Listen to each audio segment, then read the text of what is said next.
Assalamualaikum warahmatullahi wabarakatuh. Perkenalkan, saya Ilham Nur, mahasiswa Ilmu Komunikasi Universitas Muhammadiyah Yogyakarta, angkatan 2021, peserta mata kuliah Riset PR. Pada kesempatan kali ini, saya akan menjelaskan mengenai konsep audit komunikasi. Mengapa audit itu penting, apa saja yang diaudit, teknik pengumpulan datanya, dan analisis jaringan komunikasi dalam audit komunikasi. Nah, sebelumnya saya akan menjelaskan sedikit terkait sejarah singkatnya mengenai audit komunikasi ini. Dulunya, perkembangan audit komunikasi tidak secepat meningkatnya kebutuhan organisasi untuk meningkatkan efektivitas dalam sistem komunikasi. Namun, pada saat ini, audit komunikasi sudah tidak lagi dianggap mahal dan mewah karena efektivitas komunikasi dianggap sebagai sumber keunggulan kompetitif. Nah, bicara tentang audit, sebenarnya ada beberapa terminologi audit sendiri, yaitu pertama ada audit organisasi, termasuk audit akuntansi. Kemudian ada audit marketing atau audit pemasaran, dan juga ada audit komunikasi yang akan kita bahas pada video kali ini. Nah, sekarang kita masuk ke definisi dari audit komunikasi itu sendiri. Audit komunikasi sendiri sebenarnya memiliki beberapa definisi dari berbagai macam literatur. Nah, saya akan menjelaskan ada beberapa definisi juga nih. Pertama, definisi 1, audit komunikasi itu merupakan analisis lengkap terhadap sistem komunikasi internal organisasi untuk menentukan apakah tujuan jaringan komunikasi tercapai. Kemudian pada Greenbaum in Harjana tahun 2000 menjelaskan bahwa audit komunikasi merupakan struktur konseptual dan metodologi yang digunakan untuk menguji proses komunikasi dalam organisasi. Kemudian ada juga nih definisi lainnya, yaitu audit komunikasi adalah suatu proses sistematis dan terstruktur untuk mengevaluasi efektivitas dan efisiensi komunikasi dalam suatu organisasi. Setelah kita bicara terkait definisi dari audit komunikasi yang ternyata sangat penting, kemudian pasti kita akan bertanya-tanya, mengapa sih audit komunikasi itu penting? Nah, setidaknya ada 8 alasan yang saya akan jelaskan di sini mengapa audit komunikasi itu penting. Yang pertama, audit komunikasi itu penting untuk mengetahui apakah komunikasi yang kita jalankan, program-program komunikasi yang kita jalankan itu sudah baik atau belum. Jadi, dari audit komunikasi yang kita lakukan, kita dapat mengetahui nih, bagaimana sih program komunikasi yang kita jalankan kepada stakeholders.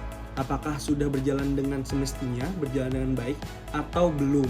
Kemudian, alasan yang kedua mengenai audit komunikasi itu penting, yaitu untuk mendiagnosis masalah yang terjadi atau yang berpotensi terjadi terkait program komunikasi yang kita jalankan. Sehingga dengan adanya audit komunikasi itu, kita juga bisa mencari peluang bagaimana sih program komunikasi kita harusnya kita jalankan, sehingga potensi-potensi masalah yang mungkin terjadi nantinya bisa kita antisipasi terlebih dahulu. Alasan ketiga mengenai mengapa sih audit komunikasi itu penting. Nah, jadi alasan ketiga adalah untuk melakukan evaluasi terhadap kebijakan-kebijakan baru dan komunikasi yang terjadi dari organisasi yang menjalankannya. Nah, kita sebagai suatu organisasi pastinya dalam melakukan program harus juga melakukan evaluasi agar bisa meningkatkan program yang akan kita jalankan nantinya maupun kebijakan-kebijakan baru yang akan kita jalankan. Maka itu dengan audit komunikasi kita bisa tahu terlebih dahulu evaluasi-evaluasi apa yang setidaknya terjadi dalam program-program yang kita jalankan. Bagaimana kebijakan baru kita diterima oleh stakeholders dan bagaimana program itu nantinya akan diperbaiki atau justru bahkan harusnya dihilangkan. Alasan kelima, mengapa audit komunikasi itu penting? Nah, ini juga jadi hal yang cukup serius, yaitu dengan adanya audit komunikasi kita bisa membuat anggaran kegiatan komunikasi. Tentunya anggaran kegiatan itu tidak hanya berlaku untuk kegiatan-kegiatan yang bersifat lapangan atau operasional, tapi kegiatan komunikasi pun juga memerlukan biaya. Sehingga dengan adanya audit komunikasi, kita bisa menentukan anggaran biaya yang tepat dan efektif untuk kita menjalankan kegiatan komunikasi nantinya. Alasan keenam, tentunya sebuah program itu pasti memiliki tujuan dan targetnya masing-masing. Nah, dengan adanya audit komunikasi, kita bisa menentukan tolak ukur program yang akan kita jalankan. Sehingga dengan melakukan audit, kita tahu tujuan apa yang harusnya kita capai dari program kita. Oleh karena itu, audit komunikasi itu penting. Yang ketujuh, untuk mengembangkan atau merestrukturisasi fungsi komunikasi dalam organisasi. Artinya, audit komunikasi itu sangat bisa membantu kita untuk tahu fungsi komunikasi dalam organisasi itu seperti apa, sehingga kita bisa menentukan fungsi yang tepat dalam organisasi itu bagaimana, apa yang diperlukan dalam organisasi, sehingga organisasi dapat berjalan dengan terstruktur dengan fungsi-fungsi yang tepat dan berkembang. Alasan terakhir yaitu alasan ke-8 mengapa audit komunikasi itu penting.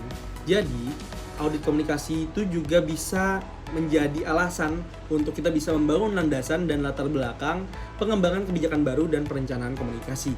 Jika pada alasan ketiga itu kita melakukan evaluasi terhadap kebijakan baru dan praktik komunikasi yang terjadi, jauh sebelum itu dengan adanya audit komunikasi kita juga sudah bisa membangun landasannya. Mengapa kita bisa mengembangkan kebijakan baru, mengapa kita bisa merencanakan komunikasi yang baru, sehingga audit komunikasi itu tidak hanya berfungsi sebagai bahan evaluasi, tapi juga sebagai tolak ukur seperti yang saya sampaikan sebelumnya, dan juga landasan agar program komunikasi yang kita nanti akan jalankan bisa terbuat secara terstruktur dan jelas. Oke, tadi kita udah bicara tentang 8 alasan mengapa audit komunikasi itu penting. Selanjutnya muncul pertanyaan baru nih. Sebenarnya dalam audit komunikasi itu apa saja sih yang diaudit? Nah, secara garis besar, audit komunikasi difokuskan pada beberapa aspek komunikasi, yaitu pertama, tujuan komunikasi, kedua, strategi komunikasi, ketiga, implementasi komunikasi, keempat, efektivitas komunikasi, dan terakhir, efisiensi komunikasi. Secara spesifik pada pengimplementasiannya, menurut Hergy and Churis tahun 1996 terkait audit dalam audit komunikasi suatu organisasi, ada beberapa hal di dalamnya, yaitu tentang dengan siapa mereka berbicara, dengan siapa mereka harus berbicara, masalah apa yang sedang dibicarakan orang, dari sumber mana kebanyakan orang mendapatkan informasinya, apakah informasi menjangkau masyarakat melalui media, diskusi tatap muka dengan manajer, publikasi internal, atau saluran komunikasi lainnya, dan dampak dari semua ini terhadap hubungan kerja. Nah, jika audit komunikasi fokus pada suatu isu tertentu, maka yang diaudit dalam audit komunikasi yaitu pertama, siapa yang berkomunikasi dengan siapa, isu mana yang paling banyak mendapat perhatian dan paling menimbulkan kegelisahan, berapa banyak informasi yang diterima dan dikirimkan masyarakat mengenai isu-isu krusial, seberapa besar kepercayaan antar pribadi yang ada, bagaimana kualitas hubungan kerja secara keseluruhan dapat dikarakterisasi. Berbicara tentang komunikasi dalam manajemen, komunikasi dalam manajemen adalah aktivitas yang paling mendasar dan meresap, sehingga bisa dikatakan bahwa komunikasi itu sangat fundamental bagi sebuah aktivitas manajemen. Menurut Shirota dan kawan-kawan 2008 dalam Owen 2009, manajemen melibatkan fokus yang besar pada berbagi informasi dengan orang lain, mencari umpan balik mengenai gagasan manajer atau gagasan staf lain, pelanggan, pemasok luar atau pemegang waralaba, membuat keputusan seringkali dalam kelompok, mengomentari proposal, dan menghadiri pertemuan. Ia juga mengatakan bahwa pertukaran informasi dalam segala bentuknya merupakan hal yang penting bagi efektivitas kinerja fungsi manajemen. Namun, secara paradoks, tidak adanya komunikasi yang memadai merupakan salah satu temuan paling umum dalam survei sikap karyawan. Ada beberapa isu utama dalam audit komunikasi menurut International Communication Association (ICA). Yang pertama, jumlah informasi yang kurang atau berlebihan untuk topik, sumber, dan saluran komunikasi utama. Yang kedua, kualitas informasi yang dikomunikasikan antara berbagai sumber. Yang ketiga, hubungan komunikasi termasuk kepercayaan interpersonal, dukungan, kemampuan bersosialisasi, dan kepuasan kerja. Yang keempat, jaringan komunikasi operasional termasuk rumor, pesan sosial, dan pekerjaan, dan perbandingannya dengan jaringan formal. Yang kelima, kemacetan dan penjaga gerbang informasi. Keenam, pengalaman komunikasi positif dan negatif. Dan yang terakhir, pola perilaku komunikasi aktual individu, kelompok, dan organisasi terkait dengan sumber, saluran, topik, lamanya, dan kualitas interaksi. Untuk melakukan audit komunikasi tentunya harus ada pengumpulan data. Nah, ada beberapa teknik pengumpulan data untuk audit komunikasi, yaitu pertama, survei melalui kuesioner, kemudian wawancara tatap muka atau wawancara mendalam, kemudian teknik analisis jaringan, kemudian pengalaman komunikasi, kemudian catatan harian, kemudian observasi, dan juga FGD atau Focus Group Discussion menurut Georg Gorhaber dalam Harjana. pengumpulan data melalui kuesioner sendiri, ada contoh pengimplementasiannya nih teman-teman. Yaitu dalam topik kuesionernya ada beberapa hal yang harus diperhatikan, yaitu pertama, jumlah informasi yang diterima dan dibutuhkan dari sesama karyawan tentang masalah-masalah tertentu. Kemudian, jumlah informasi yang dikirim dan dibutuhkan dari sesama karyawan tentang masalah-masalah tertentu.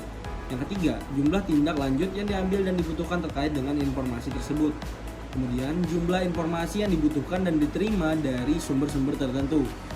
Lalu, ketepatan waktu untuk informasi-informasi dari sumber-sumber informasi kunci. Ada juga jumlah informasi yang diterima dan dibutuhkan melalui saluran-saluran informasi tertentu. Yang ketujuh, kualitas hubungan dengan komunikasi dan kepuasan atas hasil-hasil komunikasi. Lanjut ke bagian analisis jaringan dalam audit komunikasi. Sebenarnya, analis jaringan mencoba mengevaluasi kualitas komunikasi organisasi dengan menilai pola struktural dalam hubungan antar staf.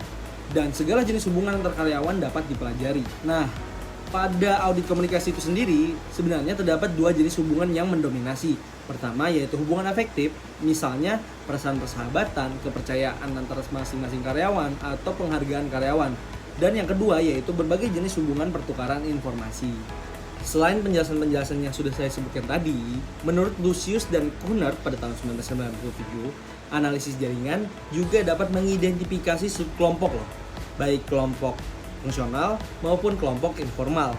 Nah, karyawan dalam subkelompok mungkin memiliki sikap serupa terhadap pekerjaan mereka dan organisasi, sebagaimana tercermin dalam konstruksi seperti kepuasan kerja, kepuasan komunikasi, identifikasi organisasi, dan komitmen organisasi.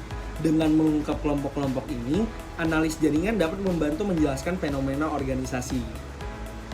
Pada penjelasan sebelumnya, saya sempat menjelaskan terkait teknik pengumpulan data dan salah satunya ada jaringan komunikasi. Nah, di jaringan komunikasi ini sendiri, teknik pengumpulan datanya ada beragam juga teman-teman. Yang pertama, melalui pertanyaan sosiometri, yaitu dengan responden diminta untuk menunjukkan frekuensi kontak mereka dengan anggota organisasi lainnya. Yang kedua yaitu melalui observasi. Observasi ini bisa dilakukan secara kualitatif maupun kuantitatif. Yang ketiga ada yang namanya small world technique. Small world technique ini berfokus pada sifat jalur komunikasi antar karyawan.